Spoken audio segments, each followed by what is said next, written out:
a at the time number 11 team should not be winning by 5 points against a team that has 4 losses.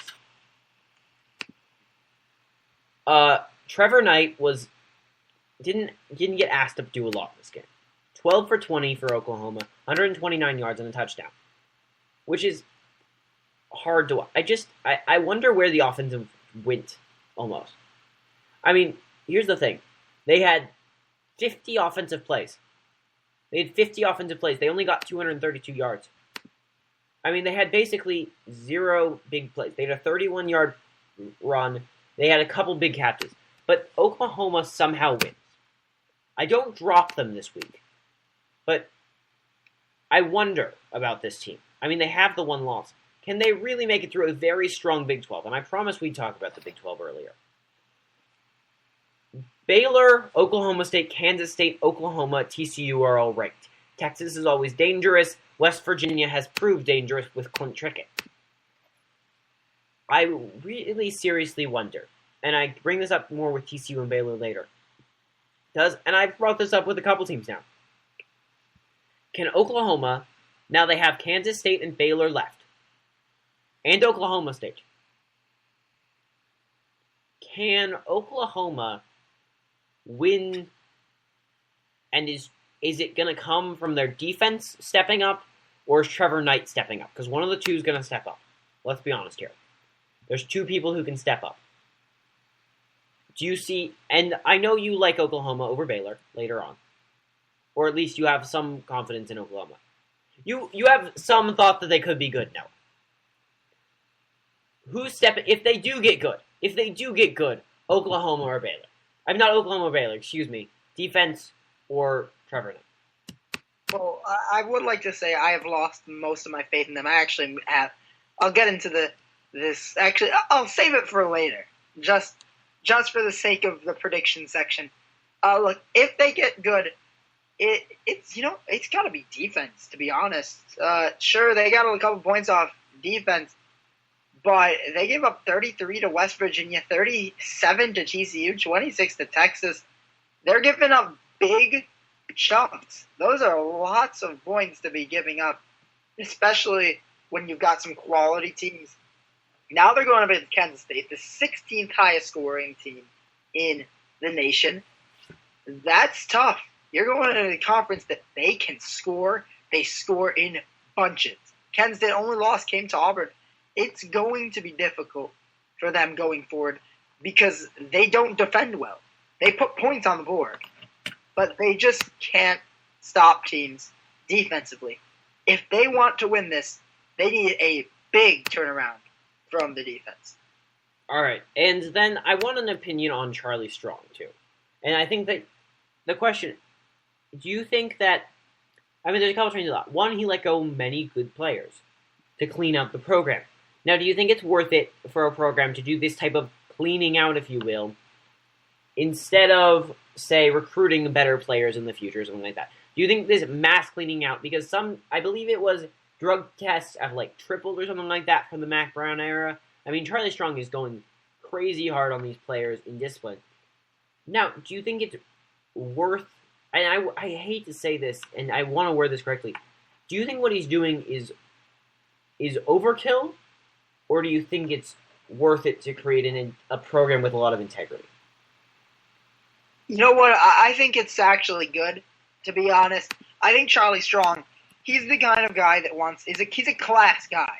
He wants his organization to be, or his team, to be run properly. You either put up or shut up. And I think we've already seen improvements in this team. I know they're 2-4. People are going to say, wait, what are you talking about?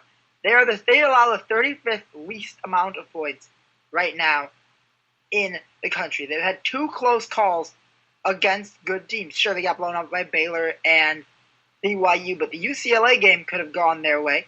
So good of the game against Oklahoma. I mean, they only lost by 5, one less turnover. They could have won that game. I think they are improving. What he's trying to do is he's trying to set up the environment he wants. I don't think that the players understand Texas, that I think he's trying to say, look, if you want to play on my football team, you will be clean.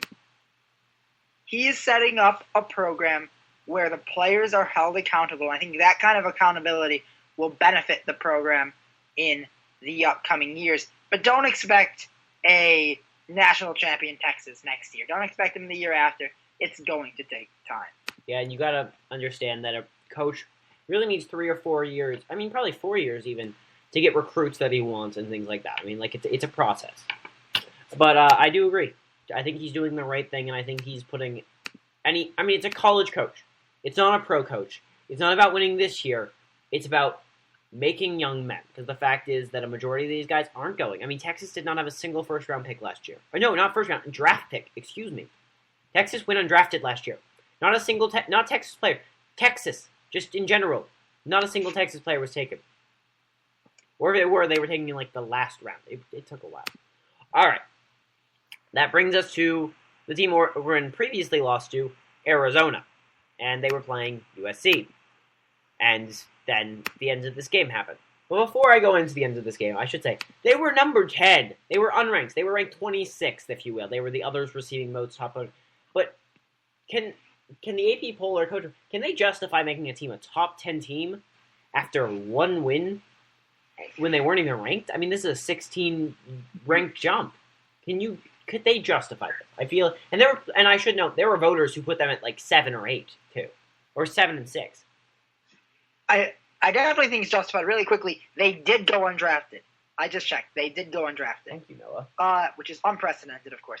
Look, I think it's understandable they put them up. That they got them in the top 25. They saw they're undefeated, and they got a big win against Oregon.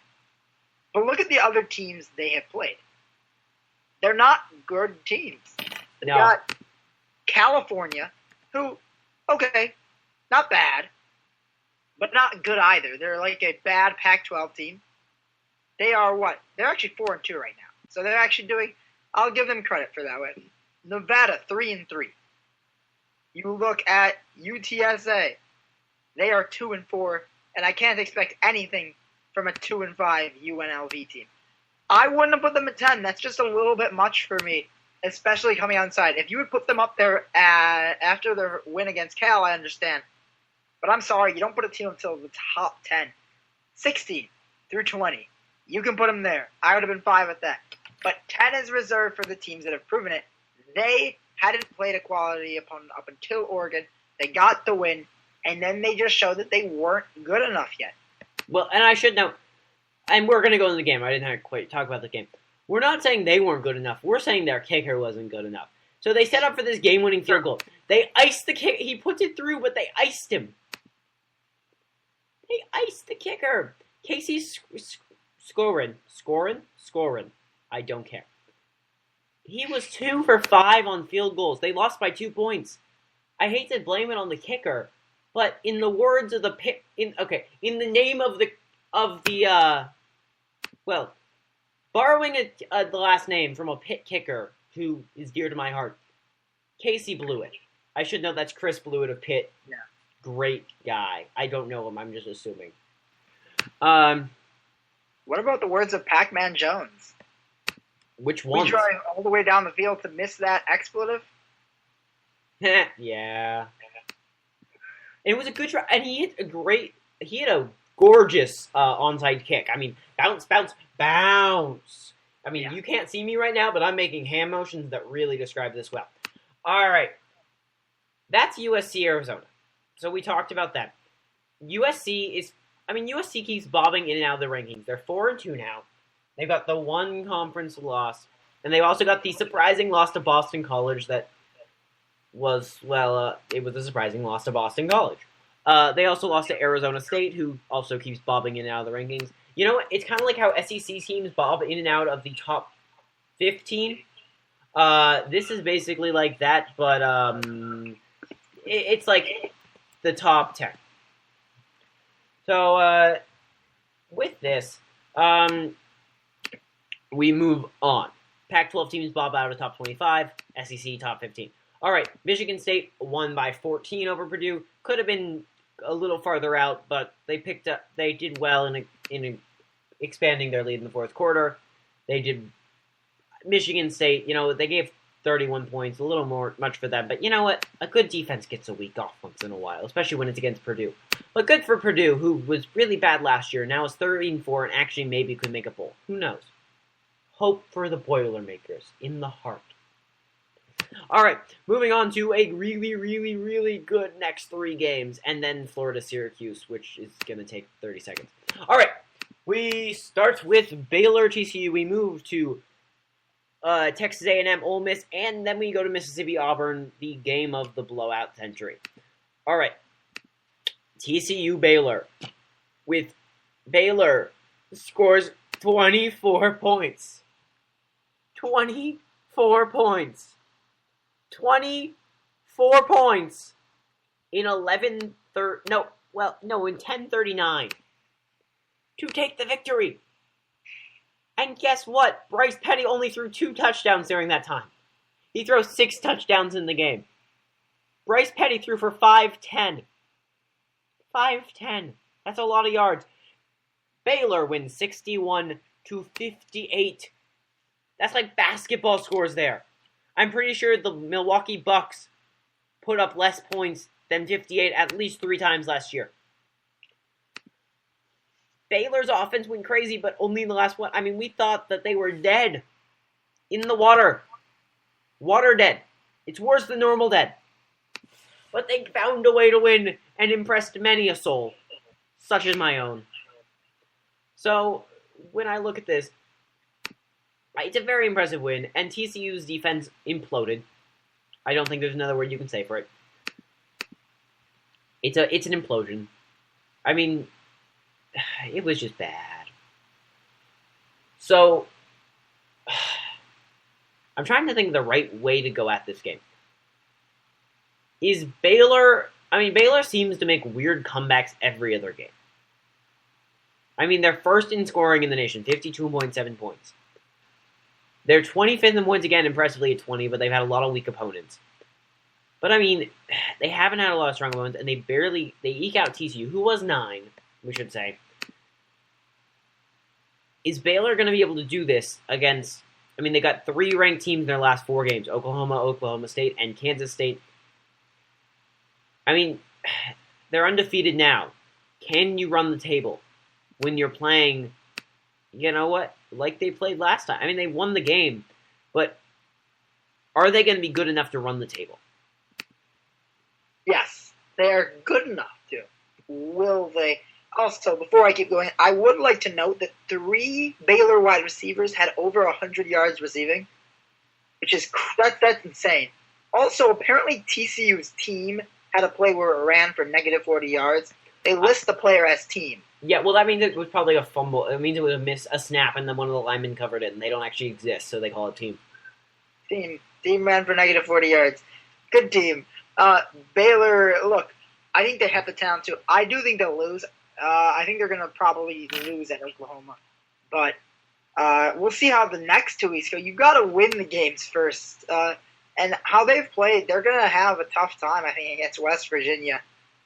West Virginia right now, 4-2, 2-1 in conference. And we know West Virginia can give some teams some scares. You know, they did it with Alabama, and they did it well. They almost won that game before they were unable to win in the second half. They lost to Oklahoma, but they played well. Clint Trickett is a beast. Simply put, is a beast. And I think they will put up a good fight against this Baylor defense. They've got to beat the teams first. They can't look ahead of their schedule. They have to say, wait, no, we actually have 2 games before we play the next good team.